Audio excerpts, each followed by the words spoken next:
Hello, everybody. This is Rick Manning, President of Americans for Limited Government. Got a couple of things that are happening pretty hot right now. Wanted to just fill you in, let you know what's going on. This afternoon, the Senate confirmed Ketanji Brown Jackson to be a Supreme Court justice. She will begin serving on as soon as Justice David Breyer retires, which will be after this term ends, which is June 30th. So she'll start serving presumably as early as July 1st. But one thing that, the Supreme Court takes about a month vacation in July. So effectively, she won't really get on the court until August 1. Now, what's really interesting about this is, and we've talked about it before, but I can't emphasize it enough. The Democrats didn't have to rush this nomination. The Democrats had, they have a sitting justice who's there. They've already, this is appointing somebody to take a place where effectively they won't really have to start working and hearing cases until late August, early September. So so there really wasn't a big rush for them to get this done. And so that lets you kind of ask a question of why didn't the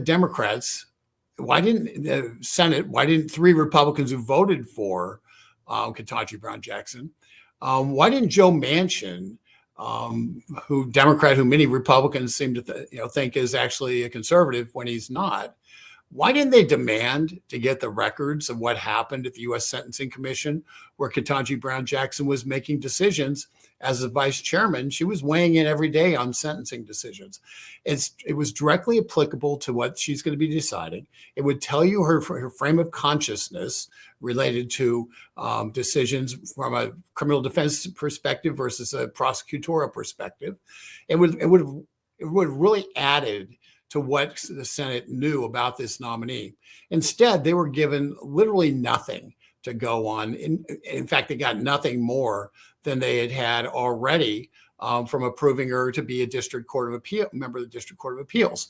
And I think should be a lesson to the Republicans who take a kind of look at the U.S. District Court of Appeals and say, okay, we're going to vote for you to get on the U.S. District Court of Appeals, but we'll really, really, really examine you if you go for the Supreme Court. The U.S. District Court of Appeals is the stepping stone to the Supreme Court, and it was known that Ketanji Brown Jackson was the preferred candidate of the far left, of the radical left, to be the next Supreme Court justice, to be the successor for David Breyer. And in fact, the far left group announced that she was the nominee before Joe Biden did. So that tells you who was making the nomination. And as a result, you had but there was absolutely no curiosity as to who this woman was. And that's dangerous. And what's perplexing, and I'll lay out some of the politics, but what's perplexing about this is that three Republicans and Joe Manchin, and John Tester from Montana, and Mark Kelly from Arizona, and Ocasio Cortez from Nevada, and Maggie Hassan from New Hampshire. They're those Democrats, with the exception of Manchin and Tester, are all up this in cycle. They're going to be voted on this November, and it would seem that they would want to have really put scrutiny on stuff so they could at least say that they had given real consideration to what the impact that she would have on the court. There are plenty of other people who were qualified and could have been chosen. So this wasn't we have to pick her, there's nobody else. This was an example of the far left picking candidate. The far left that picked the candidate mounted a political campaign to drive David Breyer off the bench. They didn't want to have a circumstance like with Ruth Bader Ginsburg, where he ended up getting ill and dying when there was a Republican president. So they wanted to drive him off the bench now, and succeeded in mounting a campaign to drive him off the bench. And then they mounted a campaign to dictate who the successor should be. And, this isn't me saying that. This is what Mitch McConnell said that today in his statement opposing her nomination. This is what he pointed out. So this is pretty mainstream thought, wondering who the heck is this woman and why did the far left so desperately want her on the Supreme Court? what we know about her is that she was very soft on crime, particularly as it related to people who were engaged in child pornography. We know that she was somebody who has more than flirted with critical race theory, somebody who has been an advocate for critical race theory, even though she claims she hadn't. It's really hard to look at her record and say she wasn't. And so, and somebody who wouldn't stand up for the natural rights of man, actually denied the idea that all men are created equal, endowed by our Creator with certain inalienable rights. That's called natural rights of man. And she said she didn't believe it. She wouldn't answer about that. But, it's not surprising that she didn't know about that when she couldn't even identify herself as a woman, couldn't identify what a woman was, couldn't define a woman, even though that was one of the two characteristics that made her eligible to be considered based on Joe Biden's criteria. Perhaps we should ask Joe Biden next time he says he's going to appoint a woman to something, if he can define the term, because clearly he can't, given some of the other appointments he's made where, for instance, there's a person who is naturally born a man who is serving as the first woman 4-star admiral in the public health, in charge of the public health service. And you sit there and you just go, and people talk about this person being being the first woman in that position. I'm like, aren't you kind of stealing some firsts here? Shouldn't the first be actually somebody who was born a woman and is a woman? But nonetheless, that's the reason why she wouldn't answer, because the whole transgender issue is coming up, and a large part of the constituency that was supporting her was from that community. So that's so she's been confirmed, 53-47. Wanted to talk a little bit about the politics, okay, the politics on this. Lisa Murkowski is the easiest Republican to understand why she voted this way. In Alaska, they have something called ranked choice voting. It is pretty new, but what it means is everybody votes for not just their first choice, but their second and third choice. And then you don't go back and have a runoff. What happens is you look at the votes and you say, okay, none of the first choices got 50% plus one vote. So now we're going to add the second choice votes. We're going to knock off the person who finished last, and we're going to look at all the second choice votes.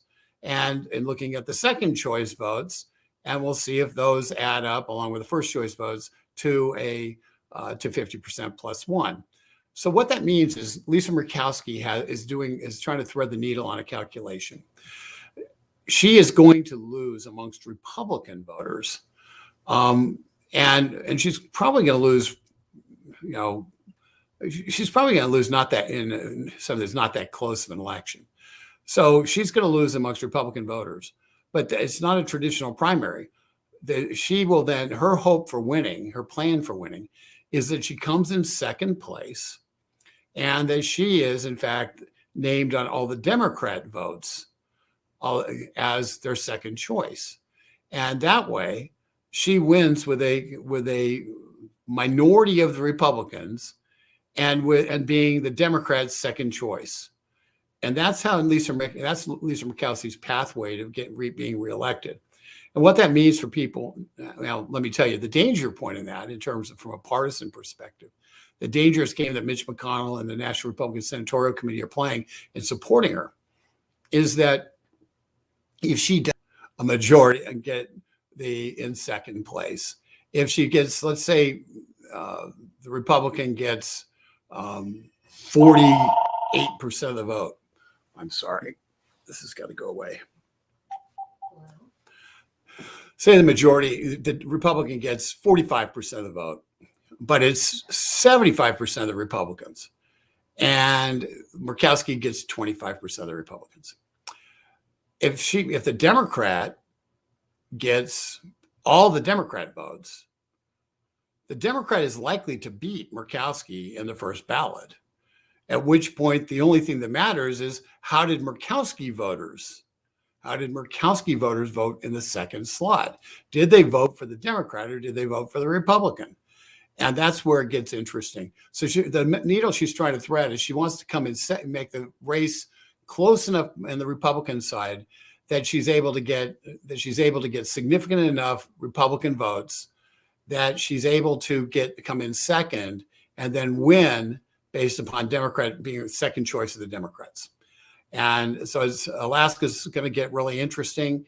Ranked choice voting really does have the effect of having really doing damage to the people who actually are the regular Republicans, and providing a lot more power to people who are basically voting for somebody as their second choice, which seems like a pretty stupid way to go. But rather than having a straight primary and then having the Republican and Democrat, or Republican and Republican in the case of some states, then go at it head to head, making their individual case for why they should be elected.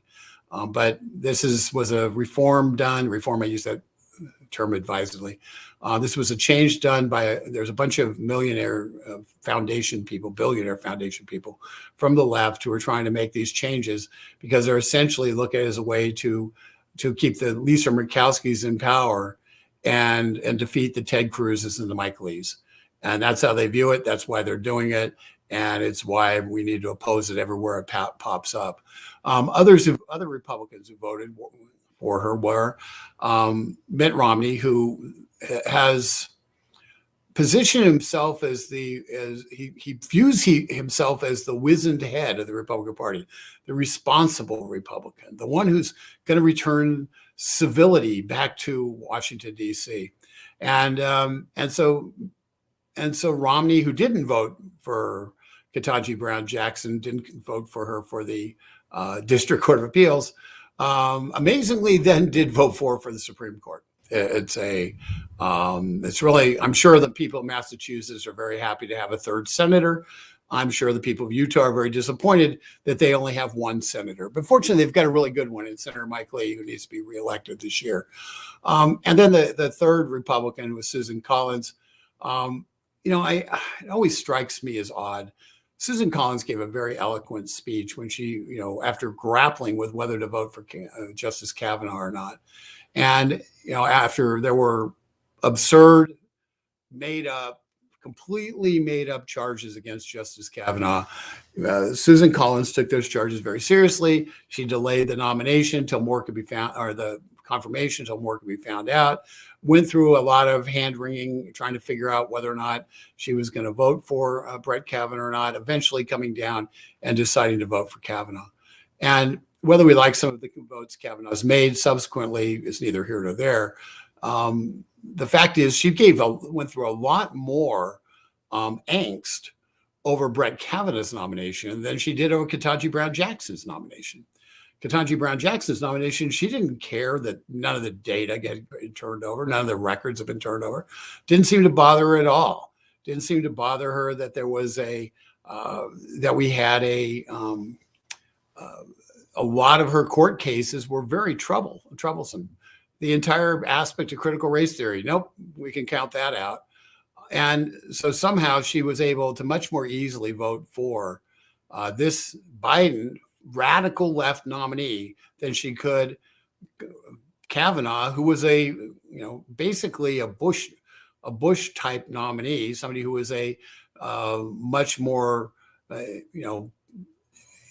seems to be much more comfortable sitting with John Roberts in the middle than joining his other Republican nominated colleagues on the right. And so it's it's really kind of disturbing that she was very comfortable voting for this nominee and very uncomfortable voting for a Trump appointed nominee who fit very well with the more moderate Republican judicial stream. But that's Susan Collins. And, it's a matter of people in Maine need to be just every day all over on everything.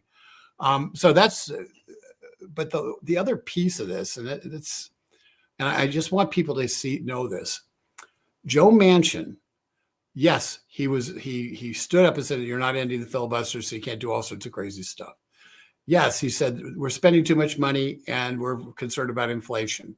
And he's been proven right on that, by the way, when he stopped the Biden Build Back Better. But recognize he was willing to do a deal on the Build Back Better and give a lot of the elements to that dealt with the whole Green New Deal. He was willing to put the pieces in place, put the bones in place of the law, but not put as much money into it, because it was about money to him, not the fact that it was bad programs. And because Joe Manchin is an old style New Deal liberal. He is a liberal through and through. He's just not crazy AOC liberal. And the fact that he stands out in the Senate as being somebody who can caucus with the Republicans is somewhat, it tells you how far left the rest of the Democratic Party's gone. But for the people of West Virginia, please understand, Joe Manchin's not a conservative. Joe Manchin does not support your values. Joe Manchin just put somebody on the court who's going to be one of the most rabid anti-life people who you imagine, who's going to want to take away your guns. Remember, Joe Manchin was a guy who shot up the bill that was a predecessor to the Green New Deal when he first ran for office. Took a gun out and shot the actual bill as part of a commercial. And so Joe Manchin has just voted for somebody who's going to oppose the Heller decision, who's going to want to overturn it, who's not going to believe in constitutional carry, somebody who's going to be against conservative interests, America's interests, on a wide range of issues. And he voted for her with really very little fanfare and very little public discussion of concerns he might have and the like.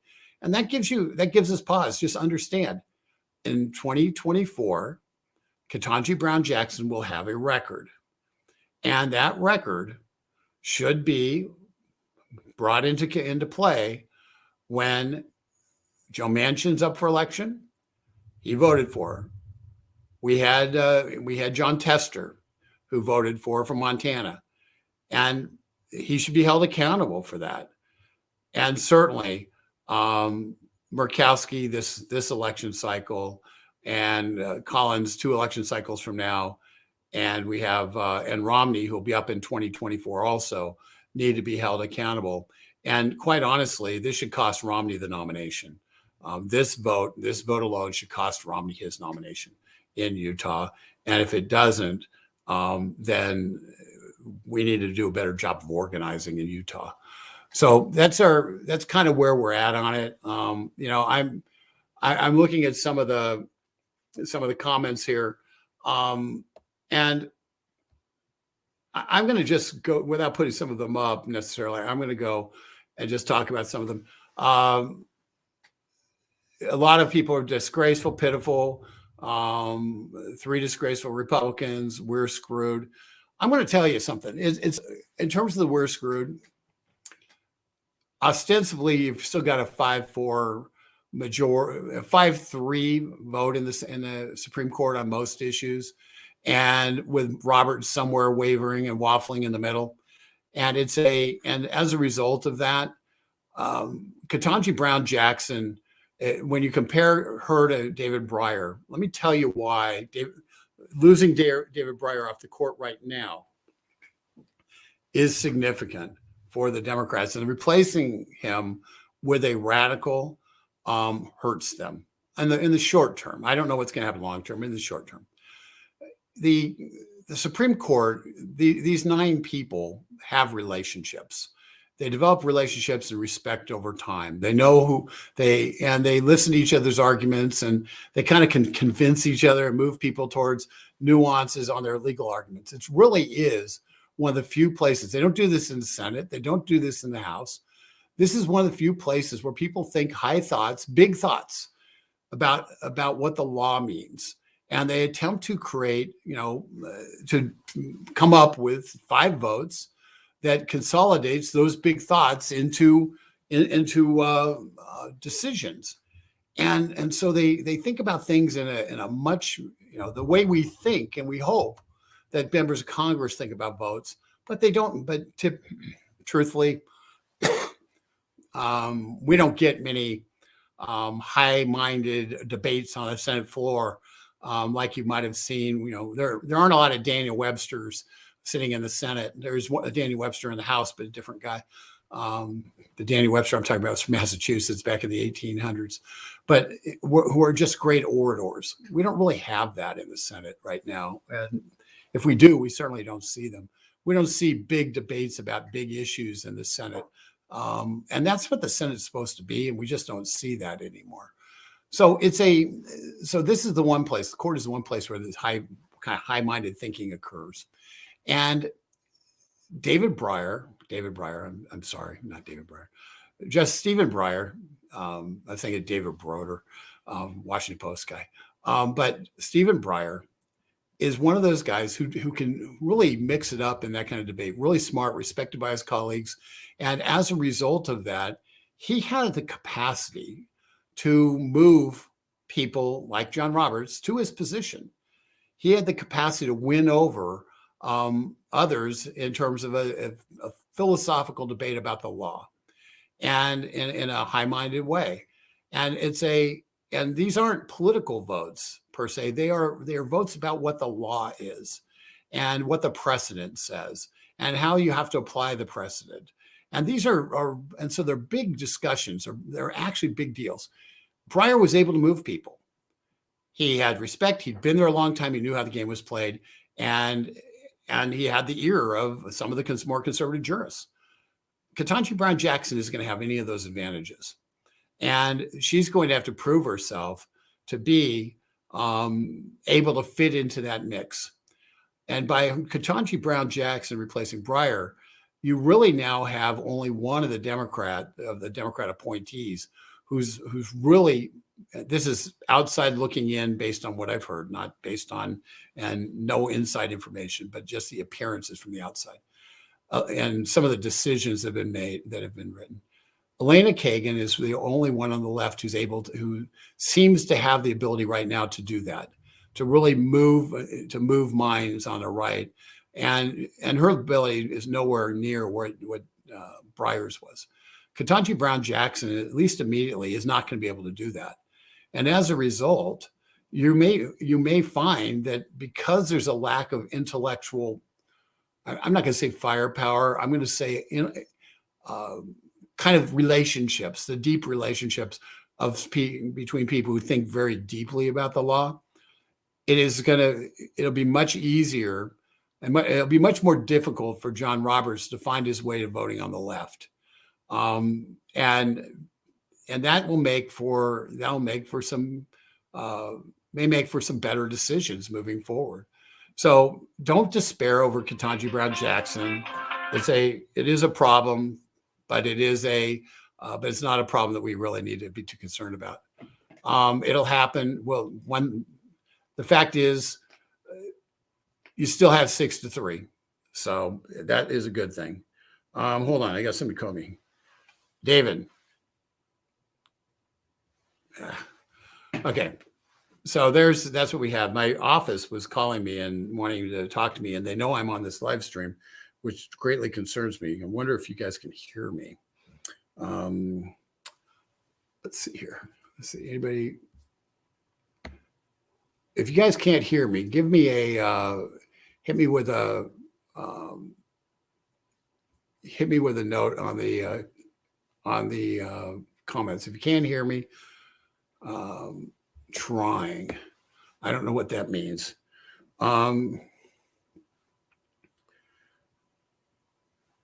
Okay, I'm just going to go on talking and we'll figure this out. There's a phone issue, according to Americans for Limited Government. I don't know what that means. Hold on. Come on.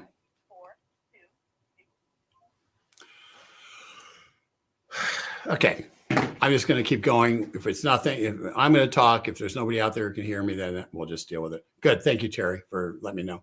I got distracted, but here's the key.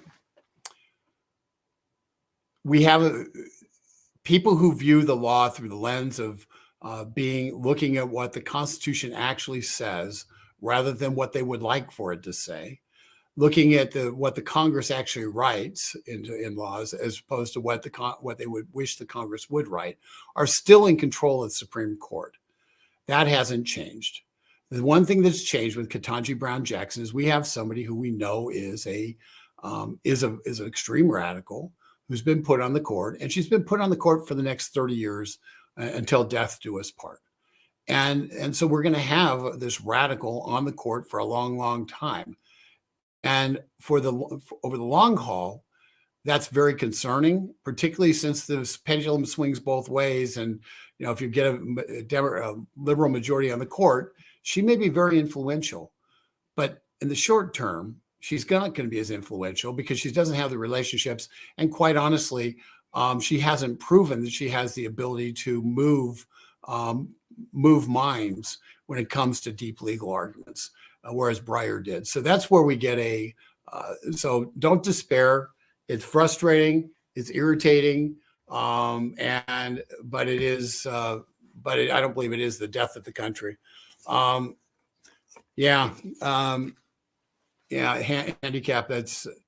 I hate to say it, but that we are having that kind of debate in this country. And at this point, truthfully,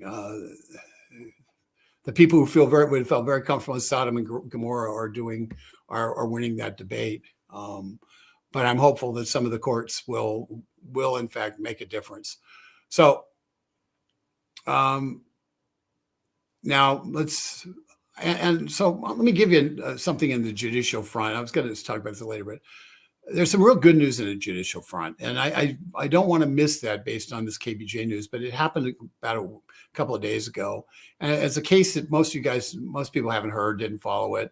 But it dealt with Oberlin College, which is one of the more liberal private universities in America, Oberlin, Ohio. And it's where Lena Dunham went, to give you a person who you may or may not know. But it's a very, very, very left-wing college. And they just got creamed in a libel suit. Here's what happened. 3 of their students, who happened to be Black, went into a local bakery that had been in place for 100 years. This bakery had actually had a contract with Oberlin College, providing pastries and stuff for Oberlin College, and for their students. They went into this bakery. The bakery sold alcohol. They stole a bottle of wine, and the owner ran out, and confronted them. They ended up having basically captured the people who stole the wine. The police came, the court adjudicated it. The 3 people pled guilty, and you think that'd be it. But no, they went back to Oberlin College, and they said the only reason the owner prosecuted them and went after them was because they were Black. And so Oberlin College students, got all outraged and organized boycotts and and protested around in front of the bakery and attacked their good name, calling them racists and doing all this stuff that the left does. And what ended up happening was the Gibsons, who owned the bakery, sued Oberlin College because of this, because they were slandering them, and they were not public people. So they were clearly, libeling